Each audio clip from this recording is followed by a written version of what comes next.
What if I told you there's a book so powerful, so timeless, that even after reading it 100 times, you'd still find something new in its pages? Imagine a book that doesn't just sit on your shelf but lives with you, shapes you, challenges you, day after day, year after year. That book is Meditations by Marcus Aurelius. But here's the thing. You can't just skim through it. You can't just highlight a few quotes and move on. No, you have to wrestle with it. You have to return to it again and again. Because the man who wrote it, an emperor, a philosopher, a human being struggling just like us, didn't write it for anyone else. He wrote it for himself. And by doing so, he left behind one of the most brutally honest, deeply reflective journals ever written. A journal not of perfection but of practice. I've read Meditations more than 100 times.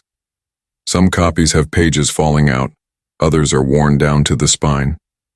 And still I come back, because every time I'm different. The world is different. And what Marcus has to teach hits differently. So in this video, I want to walk you through 100 powerful lessons I've drawn from a decade and a half of reading and rereading this masterpiece.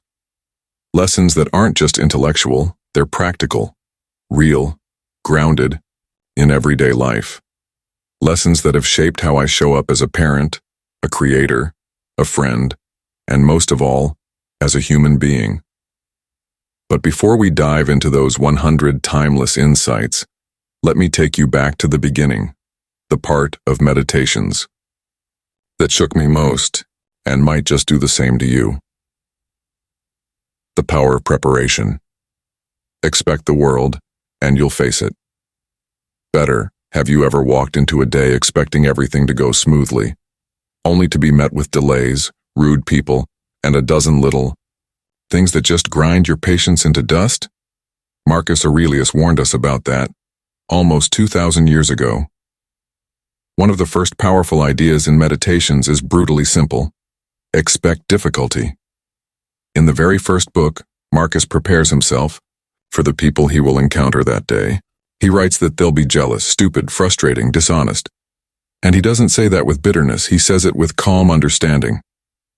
Because expecting the worst doesn't make you cynical. It makes you ready.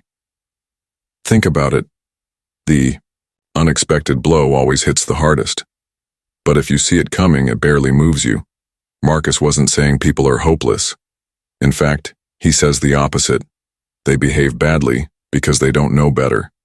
They haven't been trained in philosophy. They haven't learned the difference between good and bad.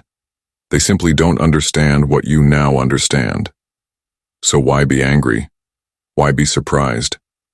Instead of letting them drag you into their negativity, Marcus reminds us, you must not let them implicate you in their ugliness. That phrase always struck me like a lightning bolt. He's telling us to hold the line, not to give up who we are just because someone else forgot who they are. And it's not about superiority, it's about duty. He writes that we are meant to work together, like hands or feet or eyelids, born to help, not harm each other. That may sound idealistic, but it's a powerful Stoic truth. If we're part of the same human whole, then our job is to remain human, even when others forget to be. That's why I return to this passage constantly, before a difficult meeting, before travel, before walking into chaos. Because the world isn't going to change for me, but I can prepare to meet it head on, with patience, resilience, and a clear sense of who I want to be when it arrives. And that leads us to another principle that has carried me through more than just bad days. It's carried me through entire seasons of life. The idea that what stands in the way becomes the virtue, turning obstacles into opportunities, the Stoic superpower. There's a line in Meditations that changed the way I see every challenge, every disappointment, every supposed failure in my life. It's this: the impediment to action advances action. What stands in the way becomes the way. Let that sink in for a moment. Marcus Aurelius isn't just offering a clever motivational quote. He's giving you a lens, a blueprint for how to meet life's inevitable setbacks. And he's not talking about small stuff either. This is a man who ruled an empire during plagues, invasions, betrayals, and unthinkable personal loss. If he believed this, maybe we should pay attention. So what does it really mean? Let's say you lose your job. That's the obstacle. It feels like a wall, a stop sign. But according to Marcus and the core of Stoicism, that's not the end. It's a pivot point, a redirection. Because in that loss, you might find a new path, a better calling, a strength you never knew you had. That job loss, it became the way. Or maybe you've been betrayed. Someone close to you let you down, stabbed you in the back. You could sink into bitterness, revenge, or you could treat it as a test, an invitation to rise above, to demonstrate what it means to live with integrity when others don't. Again, the obstacle becomes the way. Marcus writes that nothing can truly block the mind. Your body can be constrained, your resources limited. But your mind? That's your domain. That's where you reclaim control. Even when you can't act outwardly, you can still choose how to perceive the moment.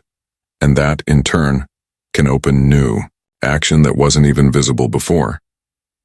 Let me share something personal. Years ago, I faced what felt like a crushing failure.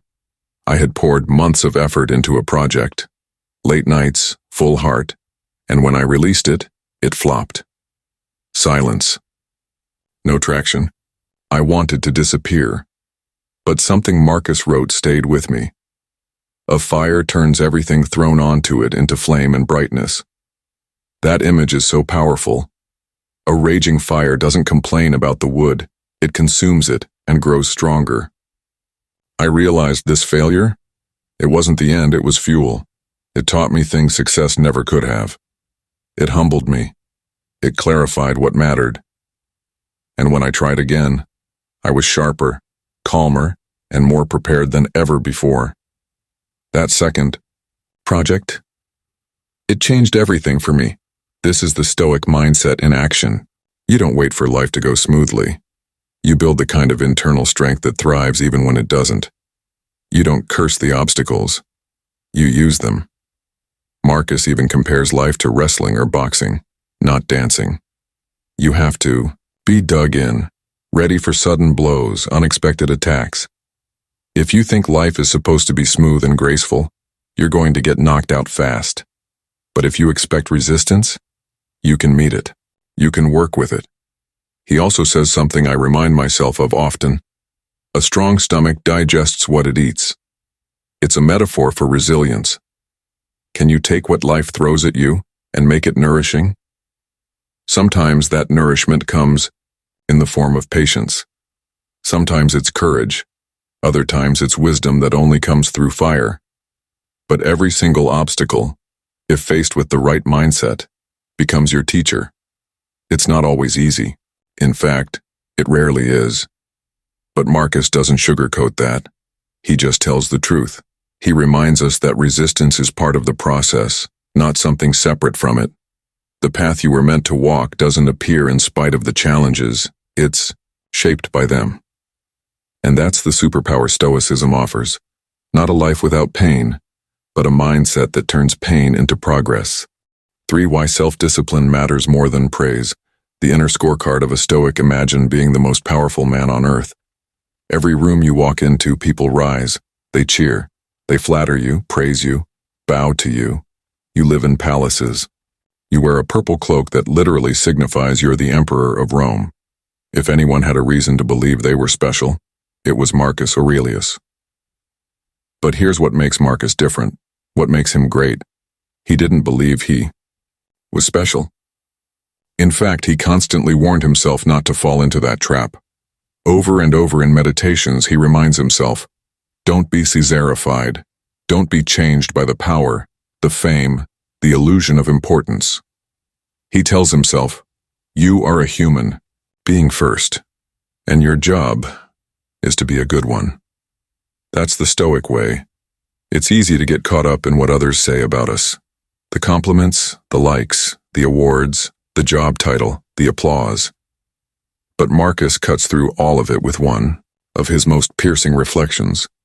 You can earn a bad reputation by doing good deeds. Let that sink in. You can do everything right, be honest, fair, selfless, and still be criticized. misunderstood, mocked. Marcus knew this firsthand. Leading through plague, war, and political unrest, he wasn't always popular, but he never let that determine his choices. Why? Because he understood something we often forget. Your inner scorecard is the only one that counts. He writes, "Sanity is tying your success to what you say and do.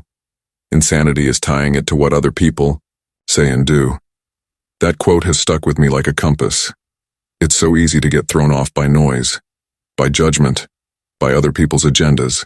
But when you bring your focus back inward, back to your values, your choices, your effort, you reclaim your power. There's a moment in Meditations where Marcus reflects on how short public memory really is. He lists the names of past emperors, once powerful, now forgotten. He asks, who even remembers them? What did all that praise and prestige ultimately mean? And it's true. Most of us only know his name because of a book he never meant to publish. He wasn't writing Meditations to be famous. He was writing it to keep himself in check. That's the beauty of it. This wasn't some grand performance. It was self-discipline in its rawest form. Marcus, alone with his thoughts, holding himself accountable. No audience, no followers, no applause, just truth. There's something profoundly humbling about that. He even cautions against those who say, "Let me be honest with you," because he believed honesty shouldn't need a preface. A truly honest person doesn't announce it, they live it. Like a smelly goat in the room, Marcus says, their presence is unmistakable. And he held himself to that standard. He was called Verissimus, the most truthful. Not because he wanted the title, but because he earned it. And not by talking, but by living. That's the kind of example that keeps me grounded, especially when things are going well. Because let's face it, success can mess with your head. You get some attention, some compliments, a little momentum, and suddenly, you forget who you are. You start chasing approval instead of purpose. Marcus knew that danger. That's why he trained himself to see through the illusion. He'd look at a lavish feast and reduce it to what it really was. Dead bird, dead pig, rotting grapes. Not to be cynical, but to stay clear-headed. To remind himself, these things don't define you. He even did it with the symbol of his own power, his purple cloak. To others, it meant emperor. To Marcus, it was just a cloak dyed with shellfish blood, nothing more. That's the Stoic discipline. See things as they are, not as you wish them to be. Strip away the legend, the ego, the fantasy, and deal with reality. But here's the twist. Marcus wasn't cold or detached. Behind his discipline was something else, something deeper, a heart that refused to harden. Yes, he was strict, with himself, but never cruel to others. His tolerance extended outward even as he raised the bar inward. And when he did fall short, which he often did, he didn't spiral into guilt or denial. He simply reminded himself, begin again. Come back to the rhythm. That's real strength. That's what Stoicism teaches us. Not perfection, but the courage to return to your principles, again and again. Remember death, live better. Memento mori and the urgency of now. There's a moment in Meditations where Marcus Aurelius writes, "You could leave life right now. Let that determine what you do and say and think." That one line, it doesn't whisper. It grabs you by the collar. Most people flinch when they hear the word death. It sounds dark, morbid, depressing. But for the Stoics, and especially for Marcus, death wasn't something to fear. It was something to remember. Because when you remember that life is finite, everything changes. You stop wasting time. You stop holding grudges. You stop chasing things that don't matter. Marcus wasn't obsessed with dying. He was obsessed with not forgetting to live. And memento mori, this idea of keeping death close, isn't about being dramatic. It's about clarity, about urgency, about not sleeping through your life. You can hear this idea echo throughout Meditations. Over and over, Marcus tells himself, Life is short. The present moment is all you really own. Don't let it slip away in distraction, in anger, in meaningless pursuits. And one of the most haunting passages comes when he's reflecting on his own child. He writes, "As you tuck your child in at night, remind yourself, they may not make it to morning." Now, he wasn't trying to numb himself. He wasn't detaching from love, he was deepening it. That passage isn't cold. It's the warmest, most human thing in the entire book. It says, this moment is all you're guaranteed. So be present for it, fully, fiercely, without reserve. And Marcus lived that. He lost 5 of his children. He buried them one after another. And yet somehow he didn't harden, he didn't shut down. He showed up for his family, for Rome, and for himself. He chose presence over bitterness. I think about that every time I hug my kids. Every time I say goodbye to someone I love. I try to let that moment matter.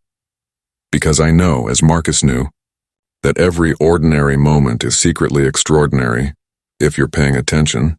He even pokes fun at our fear of death. He says, "You're afraid of death because you think you won't be able to do this anymore? What? Stand in line at the DMV? Sit through another pointless meeting?" He saw how much of life we spend on autopilot, how we fill our days with noise, busyness, distractions. And then we say we're afraid of running out of time. No, the truth is we've already lost so much time, which is why Marcus keeps circling back to the same truth. Be here. Now. He writes, "Limit yourself to the present. Discard your misperceptions. Stop being jerked around like a puppet. Focus on what's in front of you as if it were the last thing you'll ever do. And maybe it is. You know, I once got an email from a friend on a Friday afternoon. I marked it as unread, thinking I'd respond on Monday. He died that Sunday. Never got to reply. I never got to say goodbye. That shook me, and it reminded me, memento mori isn't about being afraid of death. It's about not postponing life. It's about writing the email, making the call, telling someone you love them, today, not next week, not when you have more time. Now, because you do have time. You just don't know how much. That's why Marcus urges us to live like we're dying, not recklessly, but intentionally. And that intention, it changes everything. It changes how you spend your morning. It changes how you forgive. It changes whether you scroll or meditate, whether you complain or create, whether you coast and or care deeply about the life you're living. There's a Stoic practice I've adopted based on this idea. It's simple. Each morning I remind myself, this could be my last. I look around. I breathe it in. The coffee, the light, the people I love, the projects I care about. And I ask, if this were it, would I be proud of how I showed up today? Sometimes the answer is no, but then I get another shot, and another, until someday I don't, and that's okay, if I've lived well. Memento mori isn't a warning, it's an invitation to stop drifting, to stop postponing, to stop wasting the one life you get. Marcus Aurelius knew that, and if we're smart, we'll remember it too. See things as they are. The Stoic art of stripping away illusion. There's a moment in Meditations where Marcus Aurelius stares at a lavish banquet and writes, "This is just a dead bird, a dead pig, some rotted grapes." That's not sarcasm. It's clarity. Marcus was practicing one of the most powerful Stoic techniques, stripping away illusion, seeing things as they really are, not as we've been conditioned to believe they are. We live in a world built on appearances, status, hype, fancy titles, flashy lifestyles. But Marcus saw straight through it all. He believed that most things, especially the things people chase, come wrapped in a kind of mythology. They look important. They feel prestigious. But underneath, they're often hollow. Take luxury. For example, that designer suit, just stitched fabric, that sports car, just metal and rubber, that elite job title, just words on a business card. Marcus even applied this to the most sacred symbol of his own power, his imperial robe. To the outside world it screamed authority, but to Marcus, it's just a regular cloak, dyed with shellfish blood. That's not to say beauty or success is meaningless. It's to remind ourselves, don't be hypnotized, because once you believe the illusion, it starts to control you. You chase things not because they matter, but because other people say they do. You buy into the image, not the truth. And that's where the Stoic path begins to diverge. Marcus teaches us, if you want to be free, you have to see clearly. This technique is sometimes called contemptuous expression. It doesn't mean hating things, it means reducing them to their basic form, taking off the makeup, the branding, the story. So you can ask, is this thing actually valuable, or have I just been taught to want it? This is especially useful when dealing with ego. Let's say you land a promotion. Great. But step back for a second. What is that promotion? More money, sure. More responsibility, maybe. But also, more stress, more expectations, more meetings. It's not that you shouldn't accept the opportunity. It's that you should see it for what it really is, not as a badge of superiority, but as a challenge to grow, to lead, to serve. That's what Marcus did. He didn't want to be emperor. When he found out he was going to inherit the throne, he cried. Not tears of joy, tears of dread. Why? Because he knew what it really meant. Not power, but pressure. Not privilege, but service. Not fame, but the daily burden of doing the right thing, even when no one would notice or care. He wasn't fooled by the purple robe. He saw the role for what it was, and held himself accountable accordingly. And here's the thing. We can do the same. Think about the stuff that stresses you out. The things you think you need, the people you're trying to impress. What if you stopped and asked yourself, what is this thing, really? That argument you're replaying in your head? Just some words. That job title you're chasing? Just a label. That fear you're holding on to? Just a thought. When you reduce something to its essence, its power over you often disappears. That's what Marcus is teaching us. Not to dismiss life, but to see it clearly. To remove the distortions. To stop chasing shadows. To be honest with ourselves about what really matters, and there's beauty in that. Because once you learn to see clearly, you begin to live clearly. You make decisions from strength, not status. You choose simplicity over showmanship. You find peace not in appearance but in alignment.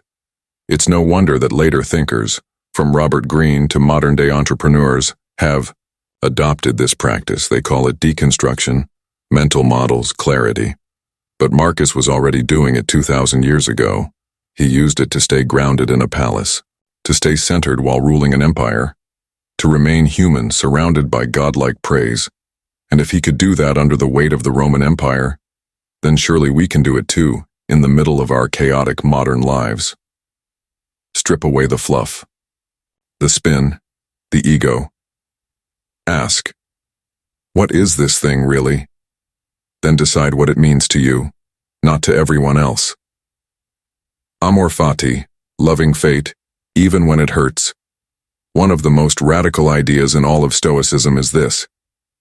Don't just accept what happens to you. Love it, not tolerate it, not survive it.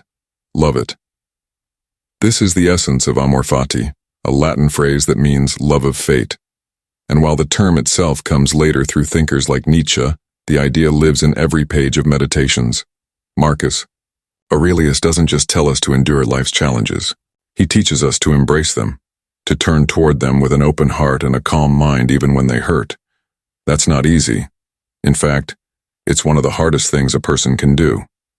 But Marcus lived it. He was betrayed by people he trusted. He lost children, 5 of them. He ruled during a brutal pandemic, the Antonine Plague, which wiped out millions of lives. He dealt with war, famine, and personal heartbreak. And yet, he never cursed fate. He never gave up on life. Instead, he wrote this. The impediment to action advances action. What stands in the way becomes the way. That's amor fati in action. The belief that everything that happens to you has value. That no experience is wasted. That pain, loss, failure, they're not interruptions in your story. They are the story. And here's where it gets deep. Marcus uses the metaphor of a fire. He says, a blazing fire makes flame and brightness out of everything that is thrown into it. You throw wood into a fire and it doesn't shrink, it grows. It doesn't resist, it consumes. That's the kind of strength Marcus admired. That's the kind of strength he tried to build. So what does this look like for us? Let's say you go through a breakup. Amor Fati says this isn't just heartbreak, it's a lesson in love, loss, and letting go. It's a mirror that shows you who you are and who you want to become, or maybe your plans fall apart. A job falls through. A project flops. Amor Fati reminds you, this is not failure. It's redirection. It's feedback. It's fuel. Even illness, even grief, even aging. Amor Fati doesn't tell you to pretend those things are good. It tells you to work with them, to extract wisdom from them, to say, I didn't choose this, but I will make something of it. That's the Stoic challenge. It's not a mindset you can fake. It's one you cultivate, over time, through practice, through hardship, through reflection. There's a story I love about this. Years ago, I was struggling through a period of burnout. I had overcommitted. Everything felt heavy. Nothing was going right. I remember thinking, why now? Why all at once? But then I remembered that Marcus didn't ask that question. He never said, why me? He said, why not me? He believed that fate chooses each of us for certain trials, not to punish us, but to train us. So I shifted my mindset. I asked, what is this teaching me? The answer wasn't immediate, but over time, the lesson became clear. I was spreading myself too thin. I was neglecting rest. I was working harder but living worse. Without that crisis, I never would have seen it. That's Amor Fati, not romanticizing struggle, but recognizing it as a portal, a passage, a place where something new can grow. And maybe that's the most surprising thing about Stoicism. People think it's cold, detached, emotionless.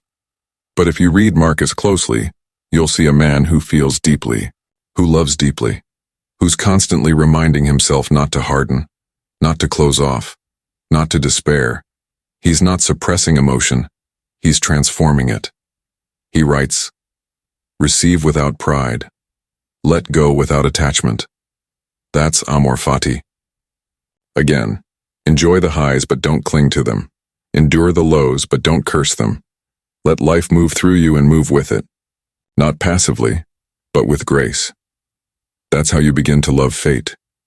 Even the hard parts, especially the hard parts, because that's where the real growth happens. That's where character is formed, where peace is earned, where strength becomes quiet and deep, not loud and performative. And when you live this way, when you train your mind to meet each moment with acceptance and intention, something incredible happens. You stop being afraid of the future. You stop resenting the past. You become fully alive in the present. That's the power of Amor Fati. It doesn't just change how you see life, it changes how you live it. The view from above, gaining perspective in a noisy world. Close your eyes for a moment and imagine this. You're looking down on the world from far above, from a plane, maybe even from space. You see cities glowing, oceans breathing, people like tiny dots, millions of lives moving at once. And suddenly, your problems don't feel quite so big. Marcus Aurelius called this the view from above, a Stoic exercise in zooming out, stepping back, and seeing the world not through the lens of ego or urgency, but through the eyes of eternity. He writes in Meditations, look down from above on the countless gatherings and countless ceremonies, and every sort of voyage in storm and calm, and the disputes between people, and the lives that are lived, so seriously and how trivial they all are. It might sound harsh, but it's not cynicism, it's liberation.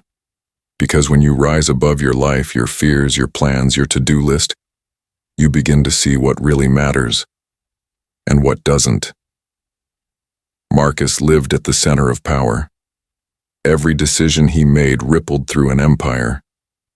And yet, he trained himself to stay humble by imagining himself not as the emperor of Rome, but as a temporary traveler on a small spinning planet. He reminds himself, "Soon you will have forgotten everything. Soon everything will have forgotten you." That's not depressing, that's perspective.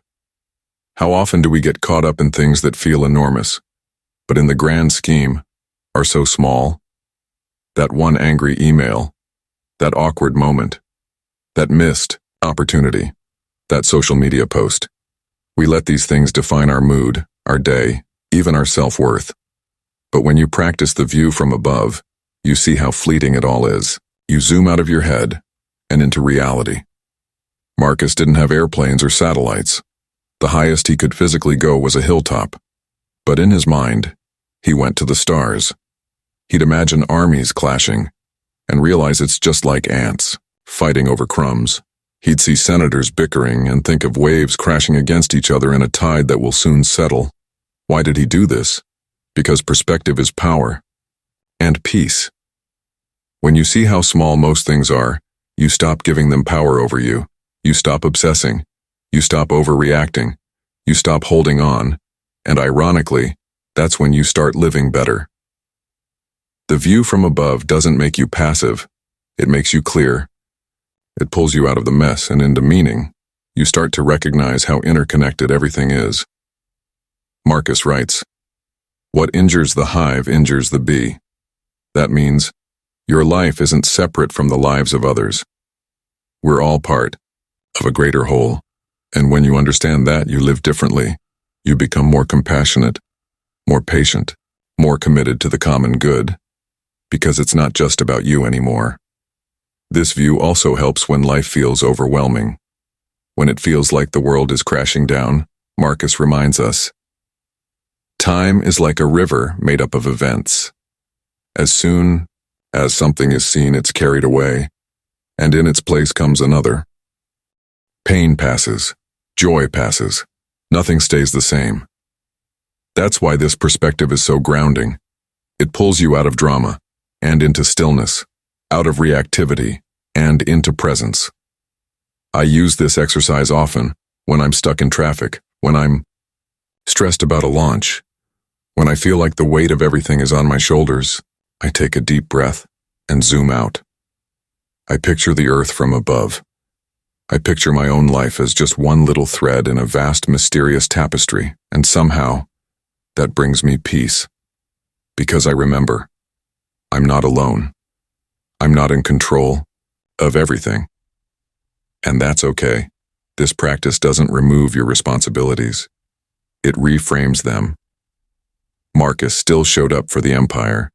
He still led, worked, suffered, loved. But he did so with a kind of cosmic calm, a humility that came from knowing his place in the universe not as a king, but as a man, a part of nature, just like you and me. The inner citadel, protecting your peace. No matter what happens, life will throw things at you. Disappointments, insults, loss, failure, uncertainty. And you won't always be able to stop those things from happening.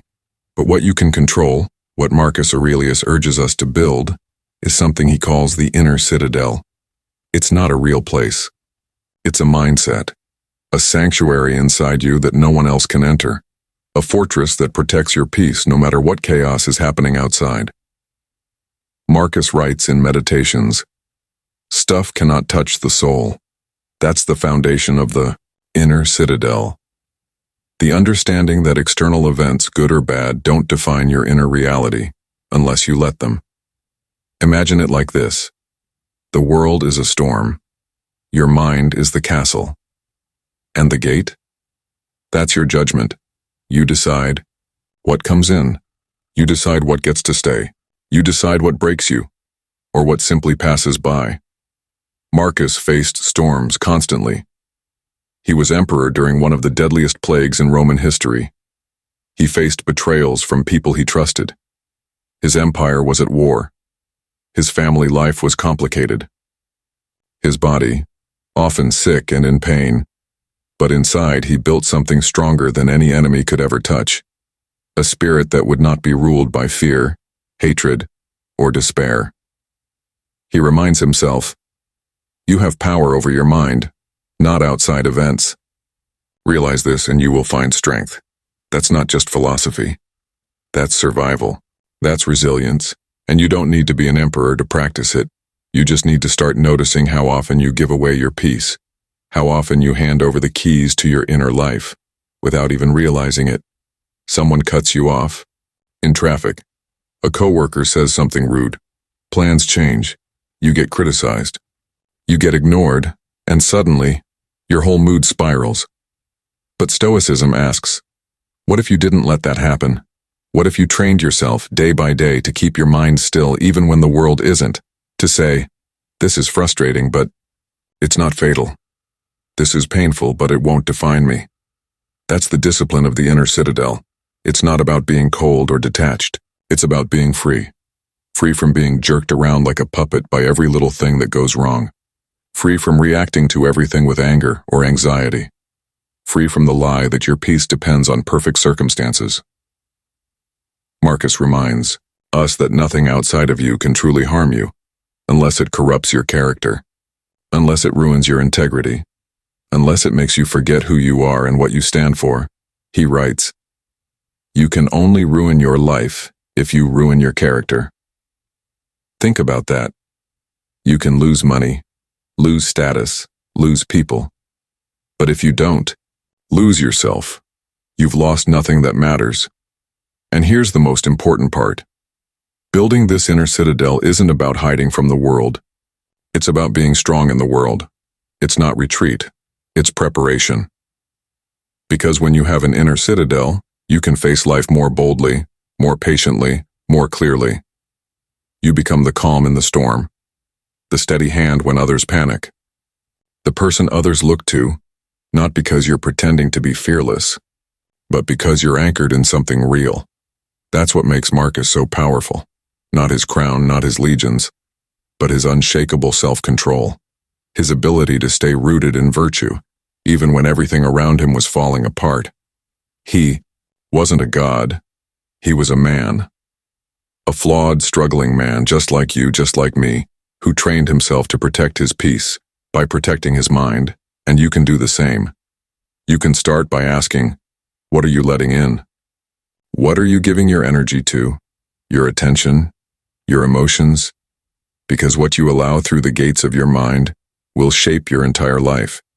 So guard those gates well, with wisdom, with strength, with love. And remember, the world may rage, people may disappoint, fate may turn against you, but your inner citadel, that's yours. And no one can take it from you, unless you open the door. Stillness in the storm. Why the Stoics pursued calm over chaos. Life doesn't slow down for anyone. Deadlines, drama, emails, noise. It's everywhere and it never stops.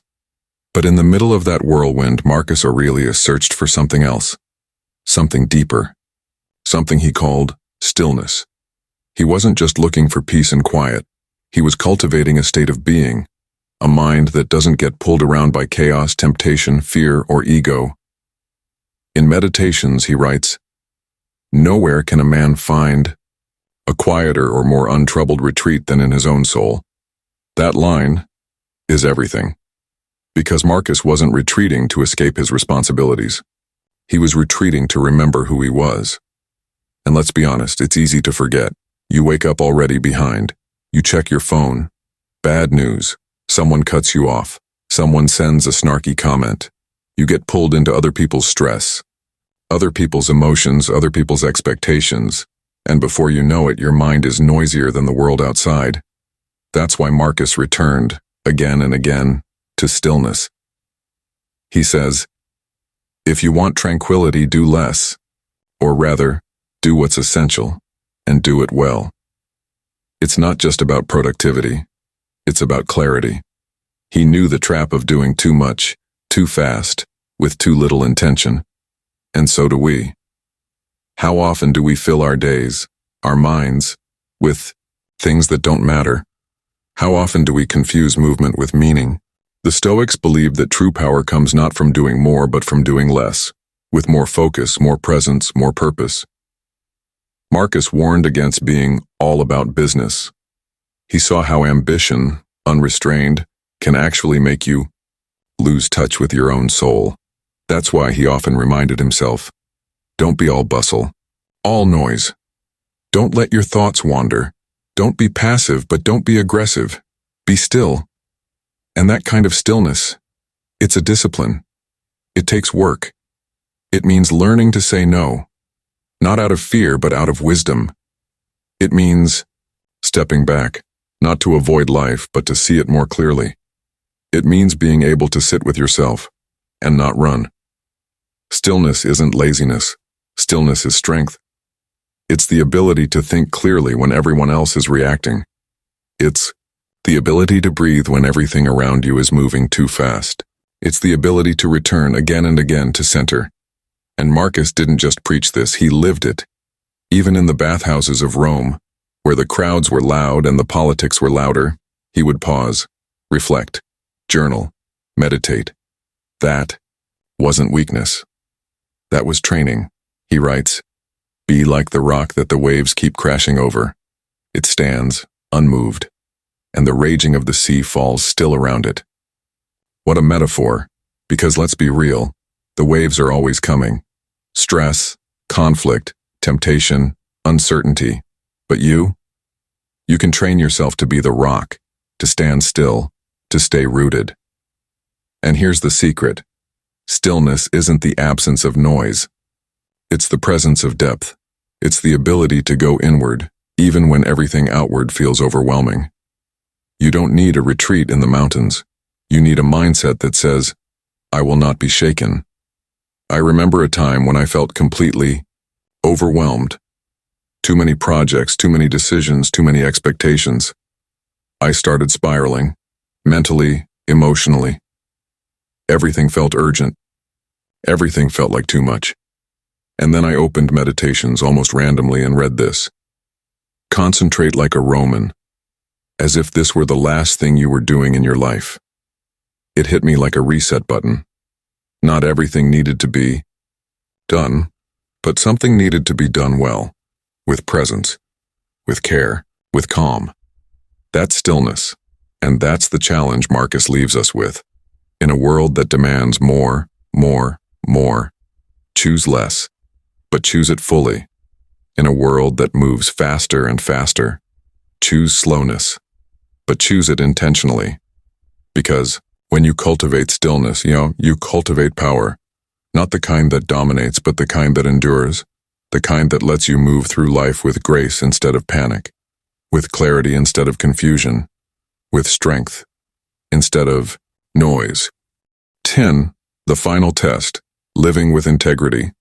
When no one is watching, when all the crowds are gone, when the doors are closed, when the spotlight turns off and no one's left to applaud or criticize, who are you then? That's the question. Marcus Aurelius asked himself constantly, and the answer? It wasn't about titles, or reputation, or image. It was about character. The quiet, unshakable core of who you are, even when no one else sees it. In Meditations, Marcus writes, waste no more time arguing what a good person should be. Be one. Simple, direct, uncompromising. It's a reminder that talk is cheap. Philosophy, if it stays in the mouth or on the bookshelf, is useless. What matters is how you live. And Marcus wasn't writing these things to impress anyone. He didn't think Meditations would ever be published. He wasn't putting on a show. He was journaling privately, holding himself accountable in the most honest way possible. That's what makes it so powerful. It's not self-promotion. It's self-discipline. He wasn't trying to seem wise, he was trying to be wise. And that's the Stoic test we all face. What kind of person are you when no one's watching? When no one's rewarding you for being kind? When no one's checking if you showed up with integrity? When no one's keeping score but you? Can you still do the right thing? Marcus believed that living with virtue, justice, honesty, courage, moderation was the highest good, not praise, not success, not even happiness. Virtue. He writes, just that you do the right thing. The rest doesn't matter. And he meant it. Because as emperor, he could have done anything. He had absolute power. But instead of indulging it, he restrained it.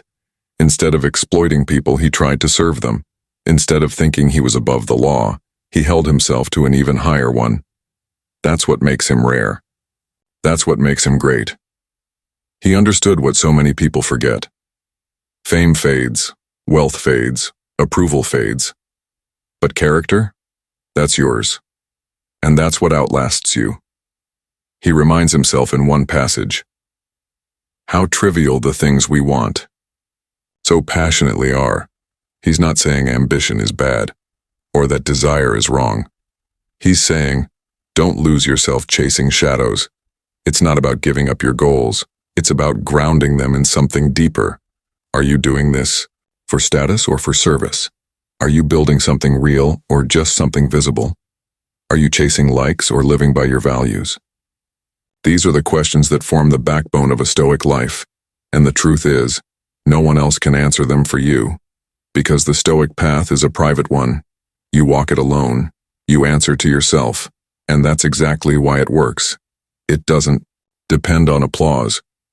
It doesn't require validation. It doesn't need to trend. It just needs you. To be honest. To be intentional. To be steady. There's a beautiful line from Marcus where he says, if it's humanly possible, know that you can do it too.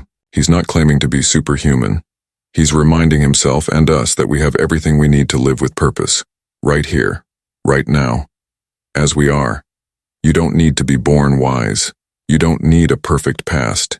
You just need the willingness to return to your principles, to your rhythm, to your truth again and again, even when it's hard, especially when it's hard, because that's where integrity is tested, not when it's easy to be kind, but when it's hard.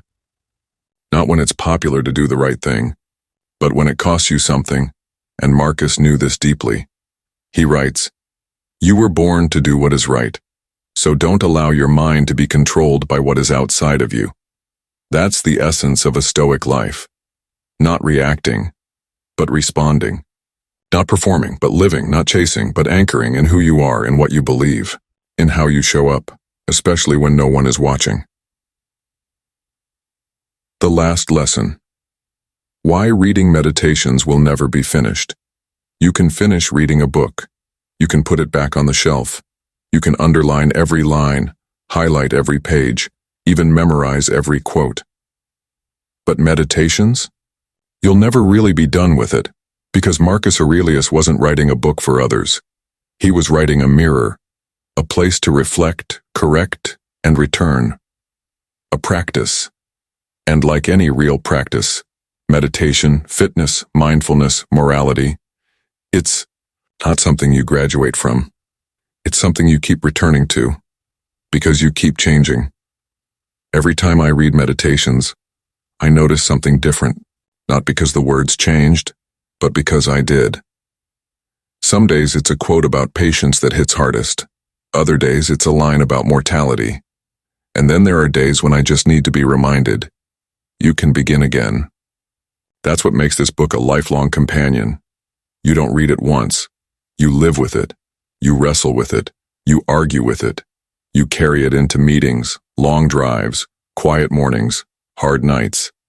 Because meditations isn't just about philosophy. It's about becoming. It's about who you are when life gets hard, when things don't go your way, when the people you love suffer, when no one is clapping, when the days feel ordinary. It's not flashy. It's not self-congratulatory. It's not always comforting, but it's real. Marcus wasn't writing as someone who had it all figured out. He was writing as someone in the process, someone struggling, someone trying, someone walking the path. That's what makes this book so different, so human. You're not reading the polished thoughts of a guru. You're reading the private reflections of a man talking to himself, trying to stay grounded, trying to stay good. And that's why it resonates across centuries. Because we're all trying to do the same, to be less reactive, more thoughtful, more anchored, more useful to others, less swept up in our egos, more aligned with our values. So when people ask me, what's the best way to read meditations? My answer is, always slowly, repeatedly, inwardly. Don't rush it. Don't try to finish it. Instead, let it finish you. Let it shape how you show up. How you speak to your children, how you handle setbacks, how you lead, how you listen, how you forgive. Marcus writes, dig deep within yourself, for there is a fountain of goodness ever ready to flow if you will keep digging. That's what meditations helps us do. Not just absorb new ideas, but excavate what's already inside us. Courage, kindness, strength, wisdom. It's not adding to you, it's helping you remember who you already are. And it never stops. Because every stage of life brings new tests, new challenges, new lessons, new moments where the words on those pages will meet you exactly where you are. And that's what keeps me coming back. Over 100 reads in, I'm still learning, still growing, still being challenged by Marcus's honesty and his humility. So, here's the truth. You'll never be done with this book. But that's not a failure. That's the point. Because becoming a better human being, more just, more patient, more courageous, isn't something you master. It's something you practice every day, in the real world, with real stakes. And Marcus Aurelius, through every line he wrote to himself, is walking beside you on that path, not to tell you what to think, but to remind you what you already know, deep down. If you've made it this far, through these lessons, these reflections, thank you. I hope something in Marcus's words sparked something in you, not just a thought, but a shift, a seed, a new way of seeing, because the wisdom in meditations wasn't meant to stay on the page. It was meant to be lived. So if you're ready to keep going, to keep growing, don't stop here. Come back to these lessons. Come back to yourself. And if this video helped you in any way, share it with someone who might need it too. Like, subscribe, and join this journey with me as we keep building our daily Stoic habits. The work isn't done. The path is never over. But with Marcus as our companion, we're never walking it alone.